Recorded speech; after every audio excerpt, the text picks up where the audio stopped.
কখন কার ভাগ্যে কি হয় সেটা বলা যায় না। আল্লাহর নির্দেশ ছাড়া গাছের পাতাও লড়ে না। আসসালামু আলাইকুম, সবাই কেমন আছেন? আশা করি সবাই ভালো আছেন। আল্লাহর রহমতে আমরাও ভালো আছি। আমাদের জীবন থেকে যেন আরও একটা বড় বট গাছের মতো ছায়া হারিয়ে ফেললাম। যাই হোক, আমার নানি শাশুড়ি মারা গেছে, মনটা একদমই খারাপ। বাসায় অনেক মেহমান, আর এই তো এখানে বোয়াল মাছ কিনে নিয়ে যাচ্ছে। সেই বোয়াল মাছটা মানে কাটা ধোয়া করে সব কিছু করে ভাজে ভুজে মানে যে বোয়াল মাছগুলো ভেজে নিচ্ছি। এগুলো আর ফ্রিজে রাখবো না। টাটকা টাটকা মাছটা রান্না করলে অনেক মজা লাগবে।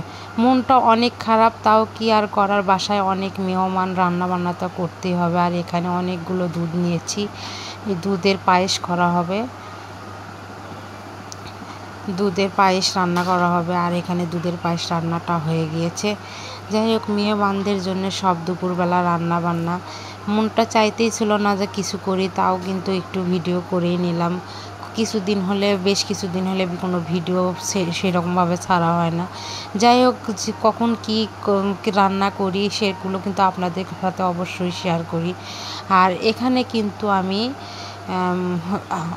ডিম দিয়ে আলু ঘাটি করা হয়েছিল। হাঁসের ডিম, মুরগির ডিম, সব ডিমই এখানে আছে। আর সেগুলো দিয়ে আলু দিয়ে রান্না করা হয়েছিল।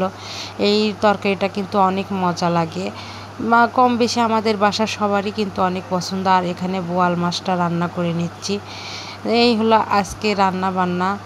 আর আর এখানে চিংড়ি মাছ দিয়ে চচ্চড়ি রান্না করেছি। এই চচ্চড়ি আমার হাতের স্পেশাল একটা চচ্চড়ি, এটা কিন্তু সবাই অনেক পছন্দ করে।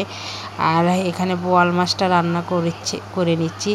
এই হলো আজকে দুপুরের রান্না বান্না। আপনারা অবশ্যই কিন্তু ভিডিওগুলি বেশি বেশি করে শেয়ার করবেন, আর অবশ্যই কিন্তু আমাদের পাশে থাকবেন, আর অবশ্যই দোয়া রাখবেন।